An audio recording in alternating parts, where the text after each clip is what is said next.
हिंदुत्वाच्या गप्पा मारणाऱ्या उद्धव ठाकरे यांना माझं आव्हान आहे की ममता बॅनर्जी यांना मातोश्रीवरती चहापाना करता सँडविच खाण्याकरता जेव्हा आपण बोलवता आणि हिंदूंवरती अत्याचार जेव्हा होत आहेत, आपला पक्ष हिंदुत्ववादी आहे म्हणून म्हणता, तर हिम्मत असेल तर आपण हिंदूंवर जे अत्याचार होत आहेत त्याच्या विरोधात ममता बॅनर्जींचा निषेध करावा आणि ते सरकार बरखास्तीची जी आम्ही मागणी केलेली आहे त्यास पाठिंबा द्यावा. आज हिंदू पश्चिम बंगाल सोडून, मालमत्ता सोडून पळून जात आहेत.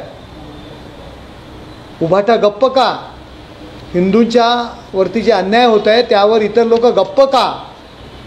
सरकारने याबद्दल पावलं उचलावीत आणि ममता बॅनर्जी यांचं सरकार बरखास्त करावं. शिवसेनेचं शिष्टमंडळ पश्चिम बंगालमध्ये जाणार आहे आणि ज्या हिंदूंवर अत्याचार झालेले आहेत त्यांना शिवसेनेतर्फे आमचे मुख्य नेते एकनाथ शिंदे यांच्या वतीने सुद्धा त्यांना मदत देणार आहेत, पाहणी करणार आहेत आणि जो अत्याचार होतो आहे त्याच्याविरुद्ध जाब आम्ही विचारणार आहोत.